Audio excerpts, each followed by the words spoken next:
കത്തോലിക്ക സഭയുടെ പരമാധ്യക്ഷന്റെ ശബ്ദം കേൾക്കുവാൻ ഏതു കാലത്തും ലോകം കാതോർത്തിട്ടുണ്ടെന്ന് യാക്കോബായ സഭ ശ്രേഷ്ഠ കാതോലിക്ക ബെസേലിയോസ് ജോസഫ് ബാവ.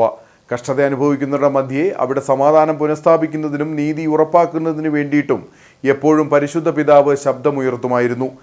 വ്യത്യസ്തതകളോടുകൂടി കത്തോലിക്ക സഭയുടെ പരമോന്നത പദവിയിൽ അനേക വർഷക്കാലം പരിശുദ്ധ ഫ്രാൻസിസ് മാർപ്പാപ്പ അജപാലക വൃത്തി നിർവഹിച്ചതായും ബെസേലിയോസ് ജോസഫ് ബാവ അനുസ്മരിച്ചു. ലോക ക്രൈസ്തവ സഭകളിൽ പരമോന്നത സ്ഥാനം അലങ്കരിക്കുന്ന കത്തോലിക്ക സഭയുടെ പരമാധ്യക്ഷനും ആ പരമാധ്യക്ഷൻ്റെ ശബ്ദം കേൾക്കുവാൻ ഏത് കാലത്തും ലോകം കാതോർത്തിട്ടുണ്ട്. അസമാധാനം ലോകത്തിൽ നടമാടുമ്പോൾ, തിന്മ ലോകത്തിൽ അധികരിക്കുമ്പോൾ, യുദ്ധത്തിൻ്റെ ഗതികളിൽ ജാതിയെന്നോ മതമെന്നോ രാജ്യമെന്നുള്ള വ്യത്യാസമില്ലാതെ, ഭാഷയെന്നോ ലിംഗമെന്നുള്ള വ്യത്യാസമില്ലാതെ കഷ്ടത അനുഭവിക്കുന്നവർക്ക് മധ്യേ അവിടെ സമാധാനം പുനഃസ്ഥാപിക്കുന്നതിനും നീതി ഉറപ്പാക്കുന്നതിനും വേണ്ടിയിട്ട് എപ്പോഴും പരിശുദ്ധ പിതാവ് ശബ്ദമുയർത്തുമായിരുന്നു.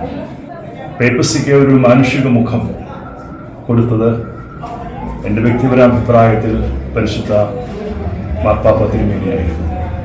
ഫ്രാൻസിസ് മാർപ്പാപ്പ തിരുമേനി ക്രിസ്തുവിൻ്റെ രൂപവും ഭാവവും അവിടുത്തെ പ്രബോധനങ്ങളും പൂർണ്ണതയിൽ സ്വാംശീകരിച്ച ഇടയത്ത് ശുശ്രൂഷയുടെ മഹത്തരമായ തലങ്ങളിലൂടെ സഞ്ചരിച്ച ഒരു പരിശുദ്ധ പിതാവാണ്. അദ്ദേഹത്തിൻ്റെ ധന്യമായ സ്മരണ ലോകമുള്ള ഒരു കാലം നിലനിൽക്കും. ദൈവത്തിൻ്റെ ഇഷ്ടം പ്രവർത്തിച്ചു, ദൈവത്തോടൊപ്പം നിന്നു. കർത്താവ് വിളിച്ചപ്പോൾ അവിടത്തേക്ക് അദ്ദേഹം പരിശുദ്ധ പിതാവ് വിടവാങ്ങിയിരിക്കുകയാണ്. അദ്ദേഹത്തിൻ്റെ പ്രാർത്ഥന തുടർന്നും ലോകത്തിന് മുഴുവൻ ഉണ്ടാകട്ടെ എന്ന് പ്രാർത്ഥിക്കുന്നു. ആഗോള കത്തോലിക്ക സഭയുടെ വലിയ വേദനയിലും ഈ ശൂന്യാവസ്ഥയിൽ സഭയോടൊപ്പം നിൽക്കുന്നു. ആഗമാന സുറിയാനി ഓർത്തഡോക്സ് സഭയുടെ പരിശുദ്ധ പത്രീരിക്കീസ് ബാവായോടൊപ്പം മലങ്കര യാക്കോബായ സുറിയാനി സഭയുടെ എല്ലാ പ്രാർത്ഥനാപൂർവ്വ അനുശോചനം ആഗോള കത്തോലിക്ക സഭയ്ക്ക് നേരുന്നു. പ്രാർത്ഥനാപൂർവം ആ സഭയോടൊപ്പം ചേർന്ന് നിൽക്കുന്നു. ദൈവം നമ്മെ ബലപ്പെടുത്തട്ടെ. ദൈവം അനുഗ്രഹിക്കട്ടെ.